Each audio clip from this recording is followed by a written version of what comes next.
Bonsoir mesdames, messieurs, bonsoir. C'est l'heure du journal sur Cam News 24, l'édition grand format.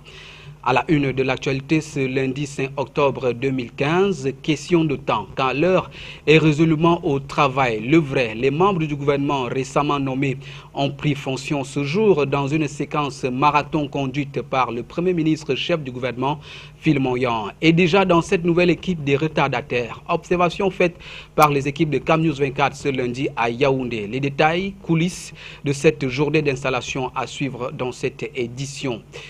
Considérés comme les parents pauvres du système éducatif camerounais, les enseignants ont célébré ce 5 octobre la 21e journée à eux dédiée entre festivités et reconnaissance à travers des médailles d'honneur décernées aux méritants. Cam News 24 fait l'autopsie du rôle et de la condition de l'enseignant camerounais à l'épreuve des sociétés durables.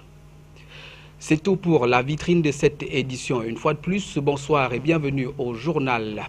À l'issue du réaménagement du gouvernement du 2 octobre dernier, les nouveaux membres au travail, après le week-end festif, les nouveaux membres du gouvernement ont pris leurs fonctions au cours d'une série de cérémonies d'installation présidées ce 5 octobre par le Premier ministre chef du gouvernement, Phil Monyan. Au nouveau premier Phil Monyan a prescrit fidélité, loyalisme sans faille, esprit d'équipe et franche collaboration. Reportage. Propre service que le Premier ministre chef du gouvernement a entamé la valse d'installation des membres du gouvernement nommés au terme du décret présidentiel du 2 octobre 2015 portant réaménagement du gouvernement. À l'immeuble Étoile, Magloire Séraphin Fouda et Pascal Nguihé Kanté ont été installés respectivement au poste de secrétaire général et secrétaire général adjoint des services du Premier ministre. Au ministère des Sports et de l'Éducation physique, c'est dans une ambiance colorée que Pierre Ismaël Bidoumpat a retrouvé ses anciens amours. Scénario presque identique au ministère des Transports où Edgar Alain Mebengo, le nouveau patron des lieux, a pris fonction en lieu et place de Robin Kili. Au ministère de l'Agriculture et du Développement rural, Henri Eyebe Aïssi a remplacé Essimi Mengi. Monsieur Mebengo, Edgar Alain, je vous félicite pour le mérite que vous avez de bénéficier de la confiance du président de la République, son Excellence Paul Biya, qui vous a nommé ministre des Transports. Dans l'accomplissement de votre tâche, je vous demande de faire preuve d'un esprit d'équipe, d'une franche collaboration, d'un dévouement et d'un loyalisme sans faille. Sur ce, je vous déclare installé dans vos nouvelles fonctions de ministre des Transports et vous souhaite plein succès. Le deuxième tableau de cette valse d'installation était dédié à la prise de service de Madame Libom Likeng Nemendo Mominette au ministère des Postes et Télécommunications où elle remplace Jean-Pierre Biyiti Biessam. À celle d'Emmanuel Nganou Djoumessi à la tête des travaux publics et à l'installation de Louis-Paul Motazé au ministère de l'économie, de la planification et de l'aménagement du territoire. Je sais parce que le chef de l'État a déjà tracé le cap, je sais quelles sont ses attentes et le chef du gouvernement va sûrement nous donner de nouvelles instructions. Mais là, on vient de m'installer et ce que j'ai envie de faire, je viens de causer avec le ministre sortant. Maintenant, je vais rencontrer mes collaborateurs pour que chacun me dise ce qu'il fait, comment il voit les problèmes, parce que c'est surtout eux qui connaissent les problèmes. Au travail donc, messieurs et madame les ministres. Toujours pour la même actualité, Jean-Pierre Bitongo, Joseph Ateba était au ministère des Enseignements secondaires et aux Relations extérieures où Ngale Bibehe, Massena Jean-Ernest et Mbela Mbela le jeune ont pris respectivement fonction. Suivons plutôt. Pour se frayer un chemin au ministère de la Défense 5 octobre, il fallait montrer patte blanche. La raison, cérémonie d'installation du nouveau ministre de la Défense, Joseph Betty Assomo. Curieux, anonyme, parents, amis et connaissances ne voulaient aucunement louper ces moments historiques, ceux de la passation de commandement entre deux personnalités de haut calibre, le MINDEF sortant, Edgar Alain Mebengo, et Joseph Betty Assomo, ancien patron du commandement dans la région du littoral. En quelques mots, Philémon Yang a livré son bref message d'installation, marquant ainsi la transition entre les deux époques. En gros, le MINDEF sortant a été félicité par le chef du gouvernement pour les bons et loyaux services rendus à la République durant 6 années de fonction. Et au nouveau promu, il a été demandé d'œuvrer pour la bonne marche de ce département ministériel, dont l'un des défis actuels est la lutte acharnée contre l'insécurité galopante qui sévit à l'extrême nord et à la frontière est du pays. C'est sous les sons des youyou et des interminables étreintes avec les proches que la cérémonie s'est achevée. C'était plutôt la caravane du Premier ministre qui s'est arrêtée au ministère de la Défense où Joseph Betty Assomo prenait donc les rênes. Le nouveau ministre de la Défense, ex-gouverneur de la région du littoral, a donc été installé dans ses fonctions par le Premier ministre en présence d'une foule immense, vous l'avez constaté, panachée de parents, d'amis et de connaissances. Restons toujours dans la même actualité pour dire que Jean-Pierre Bitongo Joseph Ateba était donc au ministère des enseignements secondaires et aux relations extérieures Ongale Bibehe, Massana et Jean-Ernest Bella. Le jeune était donc ont pris respectivement fonction ce jour. Suivons plutôt. Au-delà de la simple passation des services, c'était des moments solennels de prise de responsabilité et d'adoubement officiel par le chef du gouvernement. Au ministère des enseignements secondaires, Jean-Ernest Massina Ngalebibehe a pris les commandes de ce département ministériel en remplacement de lui Bapes. La caravane du Premier ministre est par la suite accueillie au ministère des Relations extérieures. La salle des actes de ce département ministériel est à Chikom. Philémon Yang procède au passage de témoins entre Pierre Mokokom Bondio, remercié, et le désormais ancien ambassadeur du Cameroun en France, le jeune Bella, tout en remerciant les sortants au nom du chef de l'État. Le Premier ministre chef du gouvernement a souhaité aux nouvelles figures bonne chance dans leurs nouvelles activités, leur donnant cette prescription avant leur installation. Au nom du président de la République, je vous souhaite bonne chance dans vos futures activités. Je vous félicite pour le mérite que vous avez de bénéficier de la confiance du président de la République, son Excellence Paul Biya. Il vous a nommé ministre des Relations extérieures. L'accomplissement de votre tâche, je vous demande de faire preuve d'un esprit d'équipe, d'une franche collaboration, d'un dévouement et d'un loyalisme sans faille.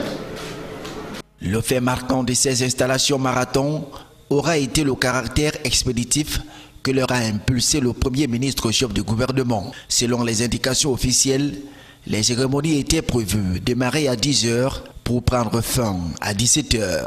Dans une célérité à laquelle s'accommodent très peu de Camerounais, c'est à 13 h 45 que le Premier ministre bouclait la partie de son agenda du jour consacrée aux installations des nouveaux ministres pour le grand désarroi des secrétaires d'État entrants et sortants au ministère des Travaux publics, arrivés tous les deux en retard au lieu des cérémonies. Remaniement ministériel ou simplement réaménagement, on en reparle mais beaucoup plus en profondeur et c'est pour noter et questionner la couleur politique des ministres concernés qui sont tous issus du Rassemblement démocratique du peuple camerounais.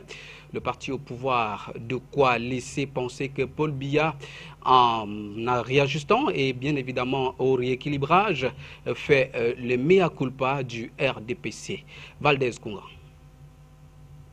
Mieux vaut tard que jamais, l'ambiance au sein du gouvernement camerounais était devenue depuis bien longtemps insoutenable.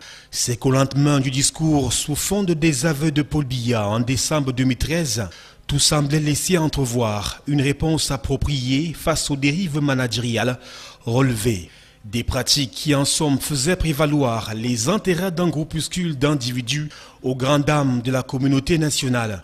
Seulement, la politique étant le chantre de l'incertitude et de l'imprévisible, les actes n'allaient pas suivre les paroles, bien qu'assassines du locataire d'étudie vis-à-vis de son gouvernement.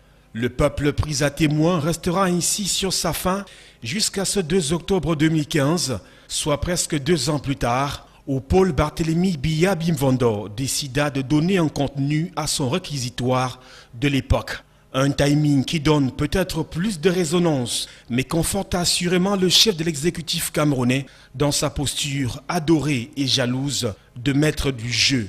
Plus encore, de maître incontestable et incontesté du jeu, une espèce d'empereur César. Car aucun événement, du moins d'envergure, ne semblait imposer ce jeu de chaises musicales ou cette valse gouvernementale. D'ailleurs, la confusion entretenue sous fond de précision sur la nature de ce ping-pong entre remaniement et réaménagement ministériel participe de la difficile lisibilité de cet autre coup de crayon présidentiel.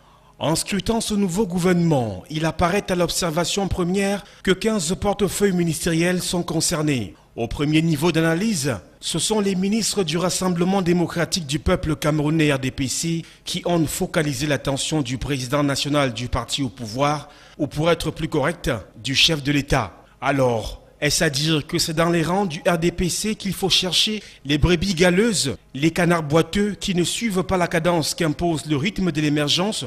Cela signifie-t-il que Paul Biya s'adressait en décembre 2015 aux membres de son parti qui se distinguaient par une gestion improductive pour le développement, auquel cas l'on pourrait comprendre la seconde chance donnée à ceux-ci pour se corriger? Et même si tous les départements ministériels étaient visés, cela supposerait-il que ceux de l'opposition auraient tous revu positivement leur copie, ce qui n'est pas le cas du parti au pouvoir? Même si la proportion des ministres du parti au pouvoir pourrait relativiser cet angle d'analyse, il reste tout le moins pertinent de s'y pencher.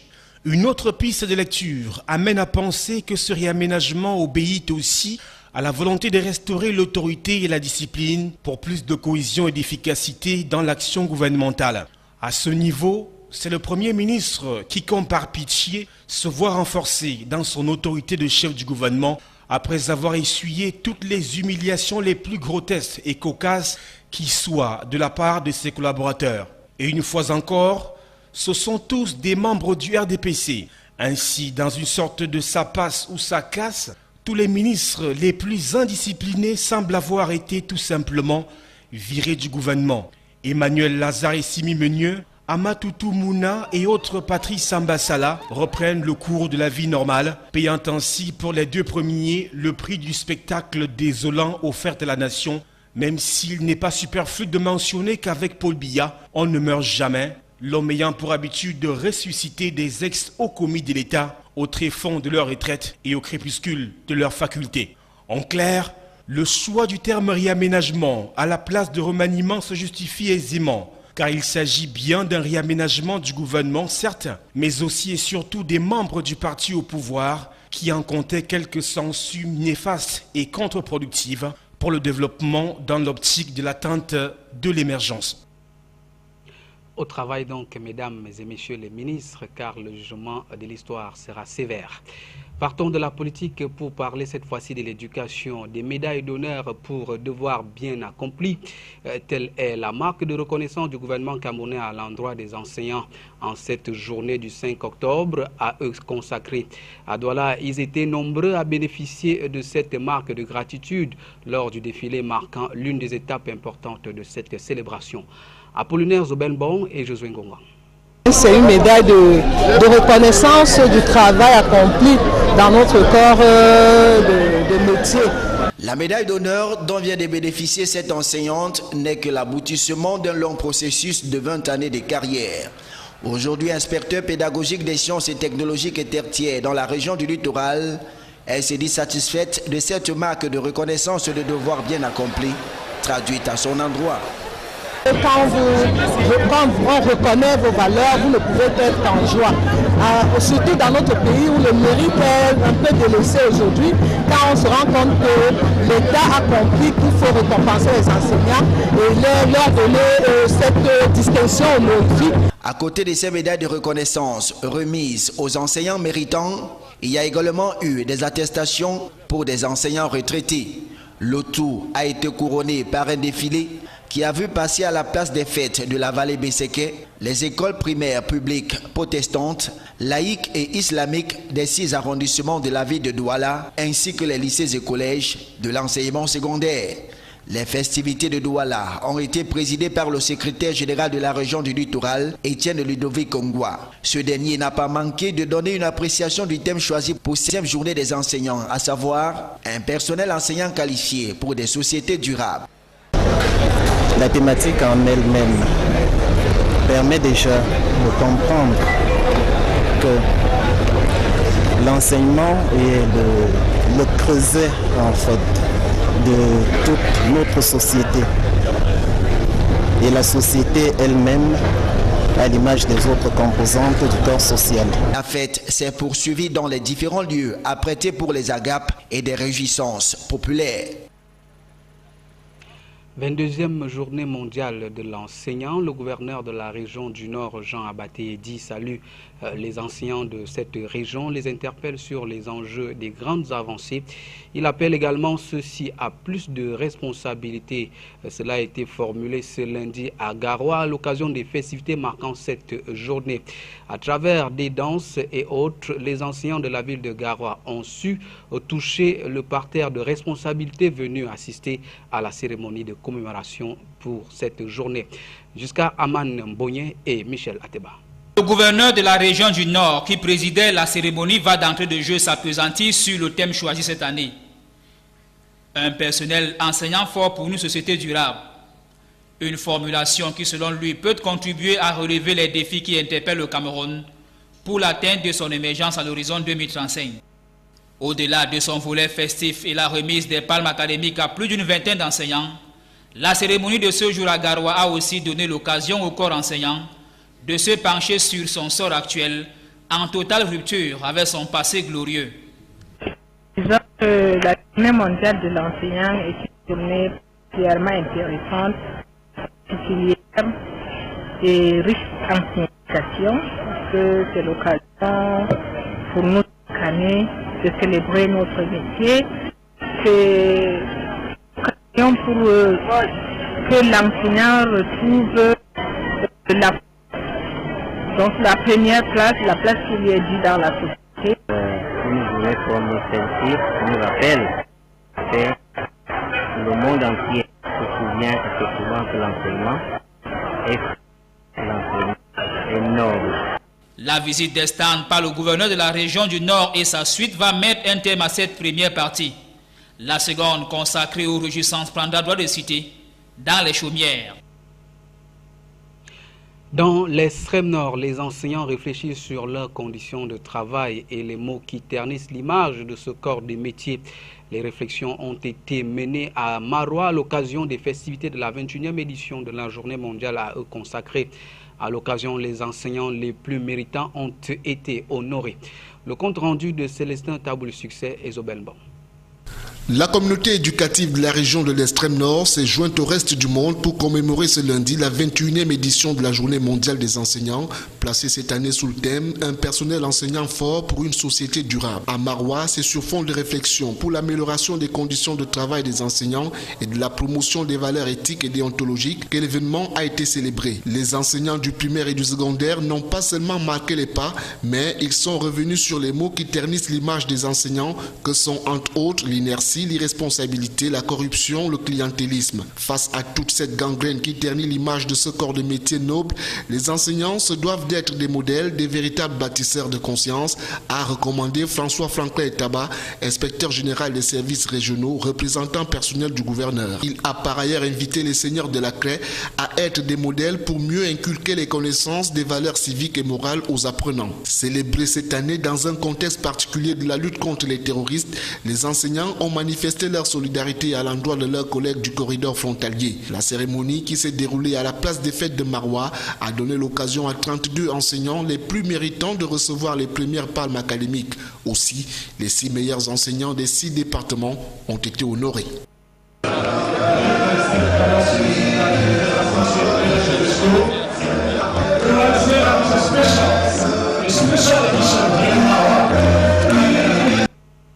Un personnel personnel enseignant fort pour des sociétés durables, c'est le thème fédérateur de cette 21e édition de la Journée mondiale consacrée aux enseignants. Un thème très évocateur qui place l'enseignant au centre du développement de la société. Mais est-ce que ces acteurs de l'éducation de la société vivent et travaillent dans des conditions adéquates à leurs tâches?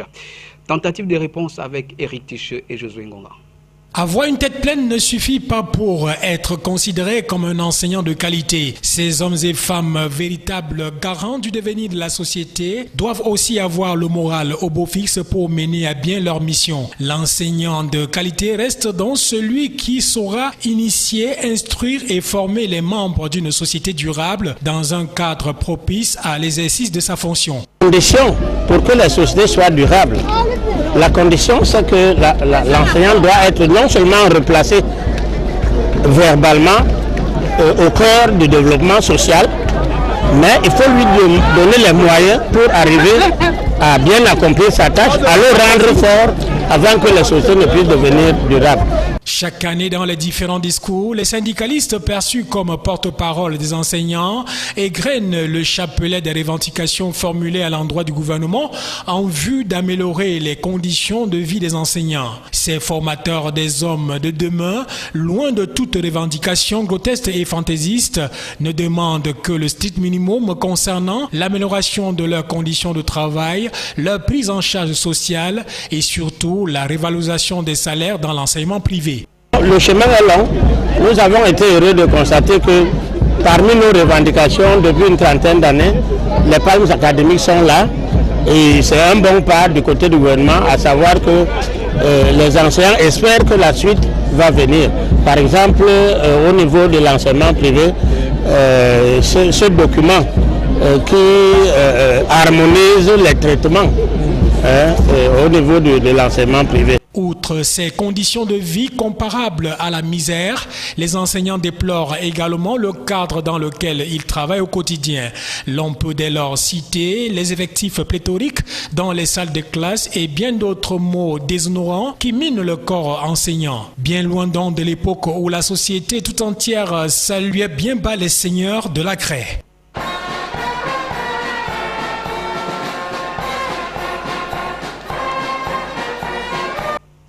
Restons en société pour parler d'autre chose. Comme tous les premiers lundis du mois d'octobre, aujourd'hui 5 octobre était donc journée mondiale de l'habitat. Les rues et les espaces publics sont des lieux agréables et accessibles à tous, sans but lucratif. Ils peuvent prendre de formes diverses comme des parcs, des rues, des trottoirs, des marchés. C'est donc des terrains de jeu, on peut en parler.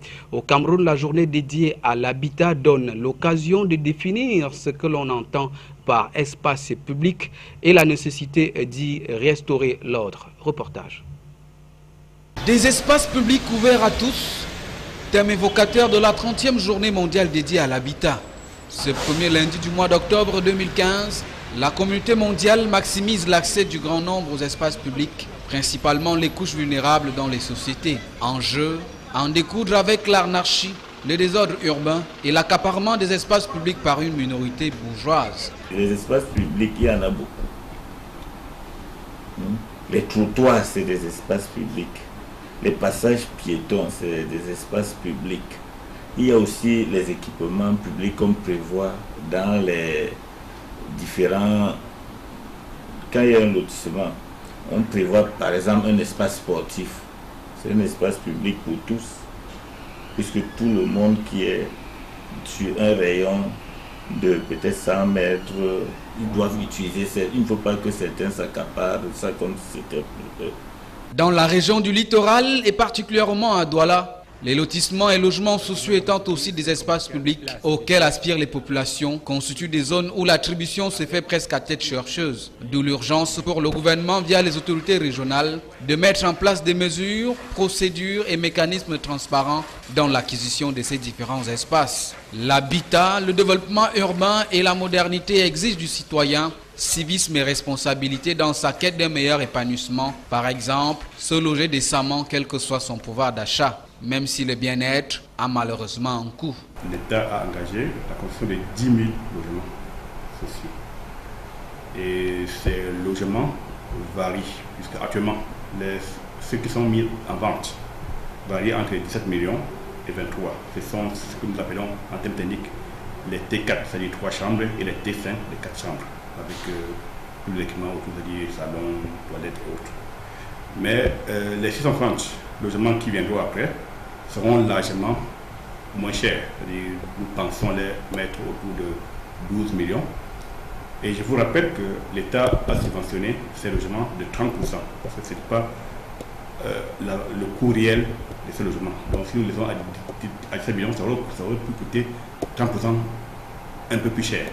Le processus d'urbanisation en cours au Cameroun, en vue de l'émergence du pays à l'horizon 2035, a encore fort à faire. Pour cela, la rigueur, la sensibilisation des masses, la suppression des discriminations et la rationalisation dans la redistribution des espaces publics doivent être des actions permanentes pour le pouvoir public à travers les collectivités territoriales décentralisées. Du sport dans ce journal, les 8 qualifiés pour les quarts de finale de la Coupe du Cameroun de football sont connus depuis hier dimanche. Les 8e de finale retour ont été marqués par l'élimination du tenteur du trophée Coton FC de Garoua sorti par OMS de Loum. Encore dans la course, 2 clubs de division régionale et 6 formations de Ligue 1 et 2. Michel Ateba. Tout comme les autres ténors surpris par Dame Coupe, Coton FC de Garoua sort de la compétition à l'étape des 8e de finale.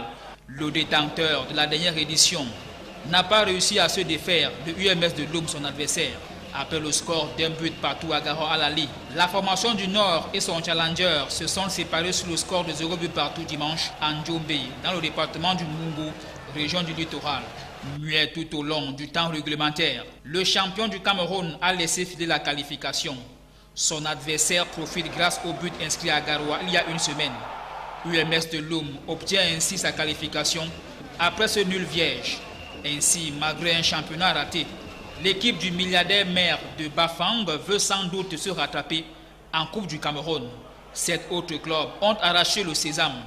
Feuteux FC de Bandoun, Stade Renard de Melon, une formation de 2e division régionale, tout comme Afamba Libi. La liste des clubs de Ligue 1 est complétée par la Panthère sportive du Ndé, les As de Douala, Botafogo de Douala et Bamboutos de Bouddha, tous qualifiés pour les quarts de finale. Déjà hors course, Coton FC de Garoua, l'Union sportive de Douala, Canon sportif de Yaoundé, le TKC, Apegès de Fou, New Stade de Douala, Unisport du Onkam, Yon Sport Academy, Ndjalakban Sport Academy, pour ne citer que cela. C'est ici qui s'achève cette édition d'information. Mais avant de nous quitter, rappelons les principales informations qui l'ont meublé. Question de temps, car l'heure est résolument au travail. Le vrai, les membres du gouvernement récemment nommés ont pris fonction ce jour dans une séquence marathon conduite par le Premier ministre, chef du gouvernement Phil Moyan, et déjà dans cette nouvelle équipe des retardataires. Observation faite par les équipes de Cam News 24. Vous avez suivi les détails et coulisses de cette journée d'installation dans ce journal. Considérés comme les parents pauvres du système éducatif camerounais, les enseignants ont célébré ce 5 octobre la 21e journée à eux dédiée. Entre festivités et reconnaissance à travers des médailles d'honneur, Cam News 24 a également fait l'autopsie du rôle et de la condition de l'enseignant camerounais à l'épreuve des sociétés durables. L'information continue sur Cam News 24 et sur le site www.camnews24.com. À demain, s'il plaît à Dieu. Bonsoir.